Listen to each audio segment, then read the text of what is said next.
Dear friends, എല്ലാവർക്കും good morning. Revathi സച്ചിയുടെയും ഇന്നത്തെ കഥയിലേക്ക് എവർക്കും സ്വാഗതം. അങ്ങനെ നമ്മുടെ രേവതി ആൻ്റണിയെ ചീത്തയൊക്കെ പറഞ്ഞിട്ട് തിരിച്ചു വരുന്ന വഴിക്ക് അനീതിയായിട്ട് കണ്ടുമുട്ടാം. നീ എന്താ ഇവിടെ? ഞാൻ പൂവിൻ്റെ കാര്യത്തിന് വേണ്ടി ഇറങ്ങിയതാ. ഓ, നീ പൂ കൊടുക്കാൻ വന്നതാണോ? പെട്ടെന്ന് ഓർത്തില്ല. അല്ല ചേച്ചി ഇതെവിടെ പോയതാ? അപ്പോഴേക്കും ആൻ്റണിയുടെ കാര്യവും ആൻ്റണിയെ ചീത്ത വിളിക്കാൻ പോയതാണ് എന്നും ആൻ്റണി സച്ചേട്ടനോട് ചെയ്ത ക്രൂരതയെക്കുറിച്ചും ഒക്കെ ഇങ്ങനെ പറയാണ്. എന്തായാലും കേട്ട് കഴിഞ്ഞപ്പോഴേക്കും ദേവ് പറഞ്ഞു, ചേച്ചി ചെയ്തത് ശരിയായില്ല. ഒറ്റയ്ക്ക് അയാളൊരു വലിയ ക്രിമിനൽ അല്ലേ, ഒറ്റയ്ക്ക് അയാളുടെ വീട്ടിലേക്ക് പോവുക എന്ന് പറഞ്ഞിട്ടുണ്ടെങ്കിൽ ചേച്ചി എന്ത് ധൈര്യത്തിലെ കയറി ചെന്ന് കൊടുത്തത്? അയാൾ ഉപദ്രവിച്ചിരുന്നെങ്കിലോ? അയാൾ എന്നെ ഉപദ്രവിക്കും, അയാളെ ഞാനോ ഉപദ്രവിക്കാൻ പോകുന്നത്? എൻ്റെ സച്ചേട്ടൻ ആരാണെന്ന് വിചാരിച്ചിട്ടാ? അവനേക്കാളും വലിയ ക്രിമിനൽ തന്നെ എൻ്റെ സച്ചേട്ടൻ. പക്ഷേ അദ്ദേഹം സത്യസത്യത്തിൻ്റെ പാതയിൽ മാത്രമേ സഞ്ചരിക്കുകയുള്ളൂ. അതാണ് സച്ചേട്ടൻ്റെ ആ വില.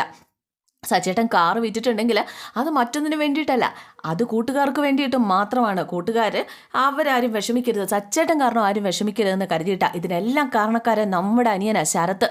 നീ അവനോടൊന്ന് പറഞ്ഞേരെ അടങ്ങി ഒതുങ്ങിയിരുന്നോ, ആരുമായിട്ട് കൂട്ടൊന്നും വേണ്ടാന്ന്. അപ്പോൾ ദേവ് ചോദിച്ചു, ഞാൻ പറഞ്ഞാൽ അവൻ കേൾക്കുമോ? ആര് പറഞ്ഞാലും അവൻ കേൾക്കത്തില്ല. മാത്രമല്ല അവനിനി പഠിത്തമൊക്കെ ഉടനെ തീരുവല്ലേ, അവൻ നല്ല ജോലിക്കൊക്കെ പോകും, അന്നേരം ശരിയാകും. പഠിത്തമൊക്കെ തീരാൻ ഇനി എത്ര നാളുണ്ട് ദേവു? ആ ഒരു സമയത്ത് ഈ ആൻ്റണിയായിട്ട് കൂട്ടുകൂടി നടന്നിട്ടുണ്ടെങ്കിൽ അതിൻ്റെ പിന്നിൽ എത്രത്തോളം പ്രശ്നങ്ങൾ ഉണ്ടാവുമെന്ന് ഒന്ന് ഓർത്തു നോക്കി. അവന് ഈ പറയുന്ന ആൻ്റണി എന്ന് പറഞ്ഞാൽ ഇപ്പം ജീവൻ മാതിരിയാണ്. അവന് വേണ്ടിയിട്ട് എന്തും ചെയ്യുന്നൊരവസ്ഥ. ഇതങ്ങനെ വിട്ടുകൊടുക്കാൻ പറ്റില്ല. നമ്മുടെ കുടുംബത്തിൻ്റെ ഏക പ്രതീക്ഷയാണവൻ. അവൻ ഇങ്ങനെ ചെയ്തു കഴിഞ്ഞിട്ടുണ്ടെങ്കിൽ സച്ചേട്ടൻ അവനോടിപ്പോൾ ഭയങ്കര ദേഷ്യമാണ്. അപ്പോഴേക്ക് ദേവ് പറഞ്ഞു, ചേച്ചി പേടിക്കണ്ട, അവനോട് ഞാൻ കാര്യങ്ങൾ പറഞ്ഞ് മനസ്സിലാക്കാം. ചേച്ചി ഇനി ഒറ്റയ്ക്കൊന്നും ഇങ്ങനെയൊന്നും എൻ്റെ അരികിലേക്ക് പോവുകയൊന്നും ചെയ്യരുത്. ഇനി എങ്ങാനും പോവുകയാണെങ്കിൽ തന്നെ പിന്നെ ഞാൻ നിന്നെ വിളിച്ച് അനുവാദം ചോദിച്ചിട്ട് നിന്നെ വിളിച്ച് പറഞ്ഞിട്ട് നിന്നെയും കൂട്ടിക്കൊണ്ട് പോകണം അല്ലേ? ചേച്ചി എന്നെ ഒന്ന് വിളിച്ചാൽ മതി. ഒന്ന് പോയി എവിടെ നിന്ന് ദേഷ്യം വന്നിരിക്കുമ്പോഴാണ് അവനെ കൊണ്ട് കൊടുത്തേക്ക് പോകാനായിട്ട് നിന്നെയും കൂടെ കൂട്ടുന്നത്. അവൻ്റെ കരണത്തിൽ നോക്കി ഒരെണ്ണം കൊടുക്കാൻ വേണ്ടിയിട്ടാണ് ഞാൻ പോയത്. പക്ഷേ ഇതൊരു പ്രശ്നമാക്കണ്ടെന്ന് കരുതിയിട്ടാണ് ഇത്തവണ ഞാൻ വെറുതെ വിട്ടത്. എന്തായാലും അവൻ ഈ രീതിയിലാണ് പോകുന്നത്. എൻ്റെ അനിയനെ അവൻ വഴിതെറ്റുമെങ്കിൽ തെറ്റിക്കുമെങ്കിൽ അവനെ ഞാൻ വെറുതെ വിടില്ല എന്നൊക്കെ പറഞ്ഞുകൊണ്ട് നമ്മുടെ രേവതി അങ്ങ് പോവാണ്. എന്തായാലും നമ്മുടെ രേവതി വീട്ടിലെത്തി രവീന്ദ്രനോട് കാര്യം പറയാണ്. ഞാൻ ടാക്സി സ്റ്റാൻഡ് വരെ പോയതാണ്. ടാക്സി സ്റ്റാൻഡിലോ? അതിന് അവൻ്റെ കാർ അവിടെ ഇല്ലല്ലോ, അവൻ കാർ വീട്ടില്ല, അവനിപ്പോൾ ഓട്ടോയിൽ ഓടിക്കണം. പിന്നെ ഇതിനെ മോൾ അങ്ങോട്ട് പോയത്? അപ്പോൾ ഞാൻ മഹേഷ് ഏട്ടനെ കാണാൻ പോയതാണ്. എന്തിനാണ് കാർ വിറ്റതെന്ന് അറിയാനായിട്ട്. അപ്പോൾ രവീന്ദ്രൻ ചോദിച്ചു, അവൻ പറയാമെന്ന് പറഞ്ഞതല്ലേ, അപ്പോൾ പിന്നെ പോയി ചോദിച്ചു കഴിഞ്ഞിട്ടുണ്ടെങ്കിൽ അവൻ എന്ത് വിചാരിക്കും? അവൻ ഇത് അറിഞ്ഞു കഴിഞ്ഞിട്ടുണ്ടെങ്കിൽ എന്ത് വിചാരിക്കും? അവന് വിശ്വാസം ഇല്ല എന്നല്ലേ വിചാരിക്കുള്ളൂ. അവൻ പറയുന്നത് വരെ നമ്മൾ കാത്തിരിക്കേണ്ടിയിരുന്നില്ലേ? അല്ല, മോൾ അറിഞ്ഞോ കാര്യം? മഹേഷ് ഏട്ടൻ പറഞ്ഞു. എന്നിട്ട് നടന്ന കാര്യങ്ങൾ പറയാണ്. ഇങ്ങനെ പ്രശ്നം ഉണ്ടായി. ആൻ്റണി പൈസ ചോദിച്ചു, കൂട്ടുകാർക്ക് വേണ്ടിയിട്ടാണ് ആ കാറ് വിറ്റത്. അവൻ്റെ മനസ്സ് അതാണ് മോളെ, അവൻ്റെ മനസ്സ് അതാണ്. അവന് കൂട്ടുകാർക്ക് വേണ്ടിയിട്ട്, നന്മയ്ക്ക് വേണ്ടിയിട്ട് എന്തും ചെയ്യും. അപ്പോൾ രേവതി പറഞ്ഞു, എന്നിട്ടാണ് എല്ലാവരും കൂടി അദ്ദേഹത്തെ കുറ്റപ്പെടുത്തിയത്. ഇവിടുത്തെ അമ്മയും എല്ലാവരും ചേർന്നിട്ട് അദ്ദേഹം കാറ് വിറ്റേനെ കുറ്റപ്പെടുത്തി. എന്നിട്ട് അവൻ ഒരക്ഷരം തിരിച്ച് പറഞ്ഞോ? അവനത് നമ്മളോട് തുറന്ന് പറയാമെന്ന് പറഞ്ഞില്ലായിരുന്നോ?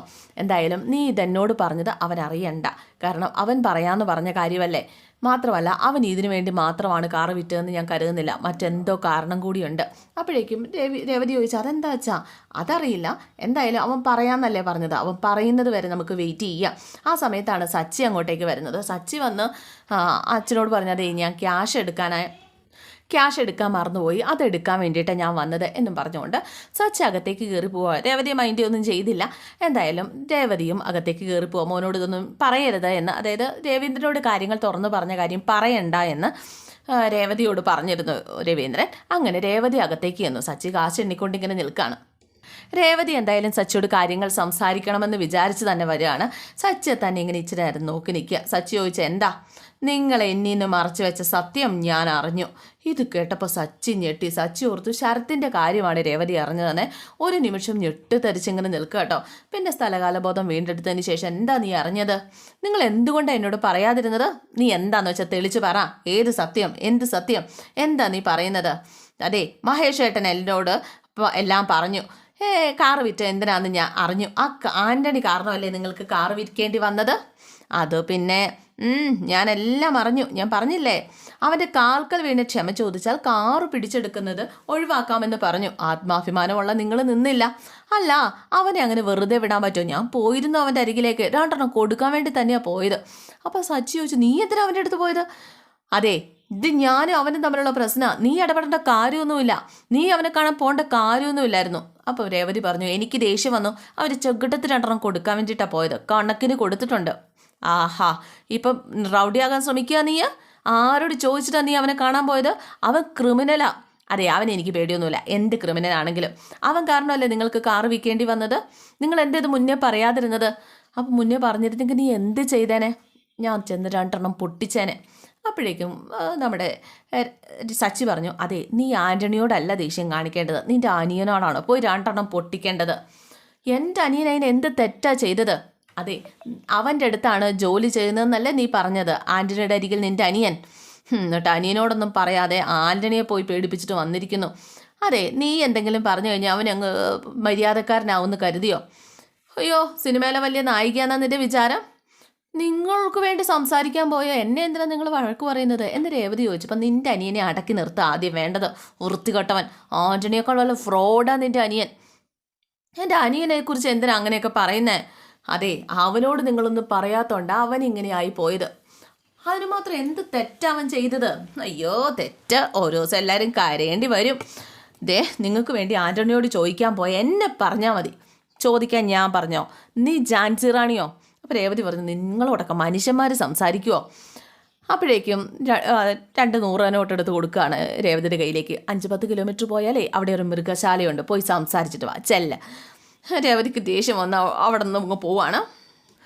എന്തായാലും നമ്മുടെ വർഷയുടെ അമ്മ ആകെ ടെൻഷനിലാണ്. മോളുടെ ഹണിമൂൺ ഒന്ന് പ്ലാൻ ചെയ്യാൻ വേണ്ടിയിട്ട് അതിനൊക്കെ കുറച്ച് കാശും അല്ലെങ്കിൽ ടിക്കറ്റൊക്കെ കൊടുക്കാനായിട്ട് അവൻ്റെ അരികിലേക്ക് പോയതാണ്. അവനത് നിരസിക്കുകയും ചെയ്തു എന്ന് മാത്രമല്ല, അവൻ ശരിക്കും അങ്ങോട്ട് സംസാരിക്കുകയും ചെയ്തു. നമ്മുടെ വർഷയുടെ കെട്ടിയോൻ ശ്രീകാന്ത് അതിനെക്കുറിച്ച് ഓർത്തിങ്ങനെ ടെൻഷൻ അടിച്ചിങ്ങനെ ഇരിക്കുകയാണ്.